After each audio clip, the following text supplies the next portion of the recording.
दोस्तों, क्या राजस्थान में सीट खोने का डर बीजेपी को इस कदर सताने लगा है कि हर दूसरी लोकसभा सीट के प्रचार के लिए प्रधानमंत्री नरेंद्र मोदी का भाषण की तैयारियां हो रही हैं। आज प्रधानमंत्री नरेंद्र मोदी कोटपुतली में थे। कहा जा रहा है कि इस बहाने जयपुर, जयपुर ग्रामीण, अलवर की सीट, तीन तीन सीटों को उन्होंने साधने की कोशिश की। कुल मिलाकर पहले चरण में 12 सीटों पर चुनाव होने हैं राजस्थान में 19 अप्रैल को।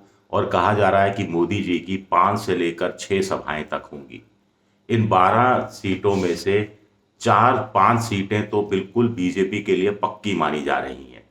तो बाकी बची 5-6 सीटें, तो बाकी बची 5-6-7 सीटों के लिए 4 से लेकर 6 दौरे प्रधानमंत्री के होंगे। यानी करीब करीब हर एक सीट पर एक दौरा प्रधानमंत्री का होगा। ये वो पार्टी है जो कि कह रही है कि हर सीट 5 लाख के अंतर से जीतनी है। ये कैसा विरोधाभास है। फिर देखिए, एक और नई बात हो गई। दिल्ली में आम आदमी पार्टी की बड़ी नेता आतिशी ने ये आरोप लगाया कि बीजेपी के लोग उनके करीबियों के माध्यम से उन पे ये डर बैठाने में लगे हैं कि आप आम आदमी पार्टी छोड़कर बीजेपी में शामिल हो जाएं, नहीं तो आपके खिलाफ ईडी की जांच कराई जाएगी, आपको गिरफ्तार किया जाएगा, आपको सम्मन भेजे जाएंगे और 1 महीने में आप जेल में होंगी। और उनके साथ साथ 3 और नेता होंगे। और इस आरोप की पुष्टि बीजेपी के बहुत बड़े नेता अमित शाह ने जोधपुर में कर दी। जोधपुर में जो अमित शाह ने कहा वो चौंकाने वाला है। जो भास्कर अखबार में मैं पढ़ रहा हूं कि कोर कमेटी की बैठक में कहा कि जो लोग डरकर या भाग भाग कर भाजपा में शामिल हो रहे हैं उन्हें कुछ नहीं मिलेगा। बड़ा दिल रखते हुए सबको गले लगाना है, सबके साथ काम करना है। जो लोग डरकर या भाग भाग कर, तो भाई डरकर क्यों आ रहे हैं बीजेपी में लोग, कांग्रेस से या दूसरी पार्टियों से? कौन डर दिखा रहा है? किसका डर दिखा रहा है? किस जांच एजेंसी का डर दिखाया जा रहा है? अमित शाह के भाषण से साफ है कि ईडी के जरिए डर दिखाया जा रहा है। ये लोग डर डर के भाग भाग कर बीजेपी में आ रहे हैं। और इतने लोग डर डर के भाग भाग कर बीजेपी में आ रहे हैं और बीजेपी इसमें रोक लगाना नहीं चाहती, क्योंकि अमित शाह ने आगे कहा आने वाले और आएंगे लेकिन आपकी जगह कोई नहीं ले सकता। लेकिन अमित शाह साथ ही साथ दूसरे डर से भी डरे हुए हैं कि इतने लोग आ जाएंगे कांग्रेस के, तो पार्टी का जो निष्ठ कार्यकर्ता है, संघनिष्ठ कार्यकर्ता है, समर्पित कार्यकर्ता है, जो बीजेपी के कमल के फूल के लिए जिंदगी बलिदान कर देता है, कुर्सियां बिछाता है, दरिया बिछाता है, उस सब पर क्या गुजरेगी। तो ये डर भी कहीं ना कहीं अमित शाह को सताने लगा है। और इसीलिए वो कह रहे हैं कि इनको कुछ नहीं मिलेगा बाहर से आने वालों को, ये तो डर कर आ रहे हैं। यानी ईडी का डर दिखाया जा रहा है, पार्टी में लिया जा रहा है और नैरेटिव ऐसे बैठाने की कोशिश की जा रही है कि देखिए भगदड़ मच गई है दूसरे दलों में। दूसरे दलों को, नेताओं को समझ में आ गया है कि चुनाव जीतने वाले नहीं है, चुनाव कोई जीत सकता है तो बीजेपी जीत सकती है। जैसे आतिशी ने भी दिल्ली में आरोप लगाया कि बीजेपी के एक संपर्क सूत्र ने कहा कि 4 नेता बीजेपी के रडार पर हैं। आम आदमी पार्टी को डरा डरा कर तहस नहस कर दिया जाएगा। आतिशी को गिरफ्तार किया जाएगा ईडी के सम्मन के बाद। सौरभ भारद्वाज को गिरफ्तार किया जाएगा। राघव चड्ढा जो अभी लंदन में आंख का इलाज करा रहे हैं, उनकी वापसी के बाद उनको ईडी गिरफ्तार करेगी सम्मन भेजकर। और एक दुर्गेश पाठक हैं, उनको भी गिरफ्तार किया जाएगा। यही डर राजस्थान में क्या अमित शाह को सताने लगा है और दूसरे तरीके से भी सताने लगा है।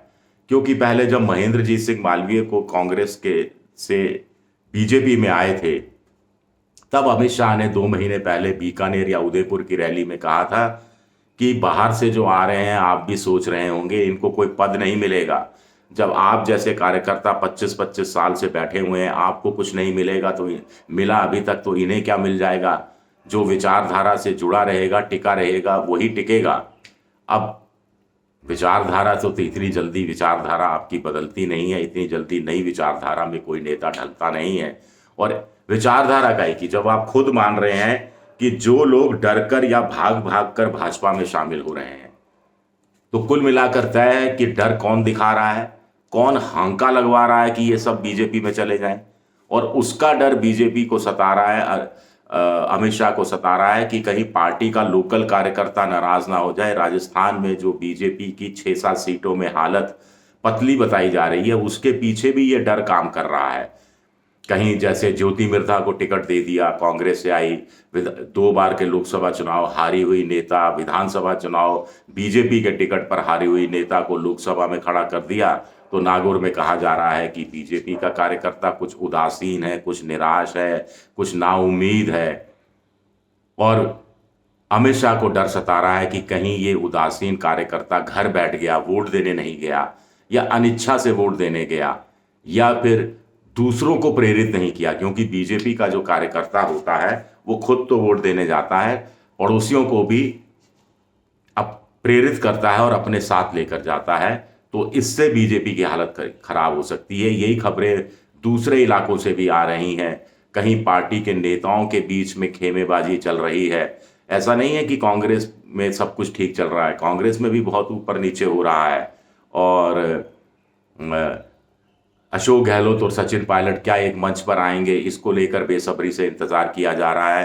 कांग्रेस ने भी कुछ कहा जा रहा है, 4-5 सीटें अपनी खराब कर ली हैं आपस की खींचतान को लेकर। लेकिन अभी फिलहाल ये वीडियो बीजेपी पर है, तो बीजेपी की बात करेंगे। और अमित शाह ने बहुत बड़े विपक्षी दलों का जो आरोप है उसकी एक तरह से क्या पुष्टि कर दी है, ये कहकर कि जो लोग डरकर या भागकर भाजपा में शामिल हो रहे हैं उन्हें कुछ नहीं मिलेगा। बड़ा दिल रखते हुए गले लगाना है। यानी जो डरकर, जो भ्रष्टाचारी है, जो बीजेपी में डरकर आ रहा है, भाग भाग कर आ रहा है, बीजेपी के कार्यकर्ताओं को उनको गले लगा लेना है, भ्रष्टाचार को गले लगा लेना है, भ्रष्टाचारियों के साथ मिलकर काम करना है। लेकिन प्राथमिकता हमारे पहले कार्यकर्ता है। ये गजब का तर्क है। अब महेंद्रजीत सिंह मालवीय को पार्टी में लिया गया तो पद दिया गया ना, यानी लोकसभा का टिकट दिया गया ना। ज्योति मिर्धा को लिया गया तो टिकट दिया गया ना। तो वहां के लोकल कार्यकर्ताओं की कहीं ना कहीं उपेक्षा हुई ना। लोकल कार्यकर्ताओं में से कुछ थे जो उनको लग रहा था कि लोकसभा चुनाव का टिकट मिल जाएगा, उनकी उम्मीदों पर पानी फिरा ना।